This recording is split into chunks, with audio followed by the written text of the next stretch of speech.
இன்ஸ்டாகிராமை திறந்தாலே ஒரு பொம்மை பிக்சர் போட்டு Simpson predicted it, did it again, இந்த மாதிரி நிறைய ரீல்ஸ் வருதுல்ல. அட என்னடா இந்த கார்ட்டூன், அது யார் தான் க்ரியேட் பண்ணான், என்னத்தை தான் ப்ரெடிக்ட் பண்ணுது, இவங்க சொல்கிறதெல்லாம் உண்மையா, இந்த மாதிரி நிறைய கேள்விகள் வருது. அதுக்கான பதிலை தான் இந்த வீடியோவில் பார்க்க போகிறோம். Hi guys, I am Harish, welcome to links.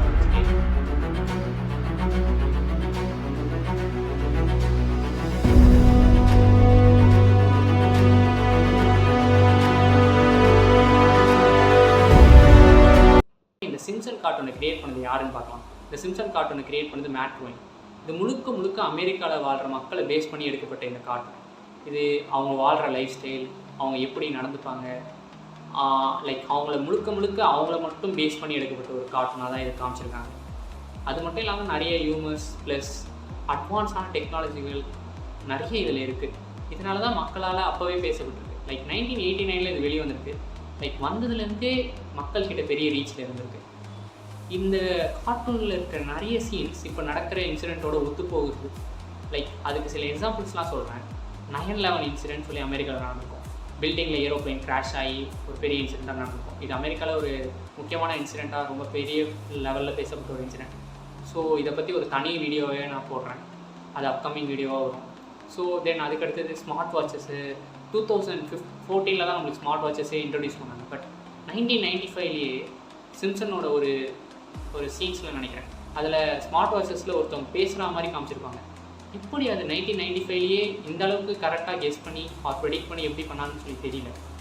அடுத்தது ரொம்ப அட்வான்ஸ், லைக் எப்படி இதை பண்ணாங்கன்னு சொல்லி தோணும்ல. ஒபாமாவுடைய ஒபாமாவுக்கும் இன்னொரு லீடருக்கும் சம்திங் எலெக்ஷன் நடக்கிற மாதிரி, அதில் ஒபாமாவுக்கு போடுற எல்லா ஓட்டுமே அந்த ஆப்போசிட் லீடருக்கு போகிற மாதிரி காமிச்சிருப்பாங்க. அதே மாதிரி இன்சிடென்ட் 2012 பிரசிடென்ட் எலெக்ஷனில் ஒபாமாவுக்கு போடுற அந்த ஓட்டு எல்லாமே அந்த ஆப்போசிட் லீடருக்கு போய் விழுது. இந்த வீடியோ ரொம்ப வைரலாக போச்சு, நிறைய நியூஸ் சேனல்லேயும் வந்துச்சு. லைக் இது உண்மை தான் நினைக்கிறேன், நான் ஷுவராக சொல்ல முடியல. தென் அதுக்கடுத்தது இது மாதிரி நிறைய சொல்லிகிட்டே போகலாம். என்ன தான் இந்த மாதிரி நிறைய விஷயங்கள் உண்மையாக இருந்தாலும் சில விஷயங்கள் இப்போலாம் பொய்யாக தான் வந்துட்டு. லைக் நம்மளாக க்ரியேட் பண்ணி நிறைய பேர் அவங்க வைரல் ஆகணும், சிம்சனை பெரிய லெவலில் காமிக்கணும்னு சொல்லி நிறைய போயிட்டுருக்கு. லைக் எலிசபெத்தோட டெத்தை சிம்சன் ப்ரெடிக்ட் பண்ணாங்க. இப்போ கூட லைக் நம்ம டொனால்ட் ட்ரம்ப் 2024 இறந்துருவாங்கன்னு சொல்லி சிம்சன் ப்ரெடிக்ட் பண்ணியிருக்காங்க. இந்த மாதிரி நிறைய கண்டென்ட் சோஷியல் மீடியாவில் அவங்களா க்ரியேட் பண்ணி சும்மா ஃபேக்காக ஸ்ப்ரெட் பண்ணி வைரல் ஆகிட்டு இருக்காங்க. ஏன் சிம்சனை இந்த மாதிரி இவ்வளோ வைரல் ஆகுறாங்கன்னு சொல்லி யாருக்குமே தெரியல. சில பேர் இதை என்ன சொல்கிறாங்க, இது அமெரிக்கா பேஸ்ட் கார்ட்டூன், அமெரிக்கா ஒரு சுப்பீரியர் பவராக காமிக்கணும், அவங்க ப்ரெடிக்ட் பண்ணுறதா நடக்குதுன்னு சொல்லி அந்த மாதிரி காமிக்குன்றதுக்காகவே பண்ணுறாங்கன்னு சொல்லி சில பேர் சொல்கிறாங்க.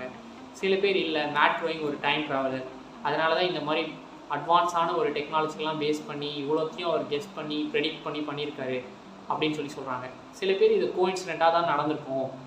லைக் நான் 100 விஷயங்கள் சொல்கிறேன்னா அதில் ஏதாவது ஒரு விஷயம் நடக்கும்ல, அந்த மாதிரி நடந்திருக்கும்னு சொல்லி சில பேர் சொல்கிறாங்க. இதில் கடைசி வரைக்கும் எதுவும் உண்மைன்னு தெரியல. ஆனால் என்னை பொறுத்த வரைக்கும் இது கோஇன்சிடெண்ட்டாக தான் இருக்கணும். லைக் ஏன் நம்ம பார்க்குற நிறைய விஷயங்கள் எல்லாமே நிறைய பொய்யாக தான் இப்போ வந்துட்டுருக்கு. என்ன தான் சில விஷயங்கள் உண்மையாக இருந்தாலும் நிறைய விஷயங்கள் பொய்யாக தான் வந்துட்டுருக்கு. சில உண்மையோட சில பொய்கள் வரும்போது பொய்யும் உண்மையும் நம்புவோம்ல, அதே மாதிரி தான் இப்போ நடந்துகிட்ருக்கு. ஸோ சிம்சன்றது ஒரு கோஇன்சிடெண்ட்டாக அதில் இருக்க சீன்ஸும் இப்போ நடக்கிற சீன்ஸும் தான் இருக்கே தவிர அது ஒரு ப்ரெடிக்ஷன்லாம் கிடையாது. ஸோ அதெல்லாம் அவ்வளோவா நம்ப தேவையில்லைன்னு தான் நான் நினைப்பேன். ஸோ உங்களுக்கு ஏதாச்சும் வேறு கருத்து இருந்தால் கமெண்ட் பண்ணுங்கள். This is my first video. So நிறைய தப்பாக பேசியிருப்பேன், உளறி இருப்பேன். So sorry. நெக்ஸ்ட் வீடியோலேருந்து கரெக்ட் பண்ணிக்க ட்ரை பண்ணுறேன். Thank you guys. நெக்ஸ்ட் வீடியோவில் பார்க்கலாம். Stay tune. பை.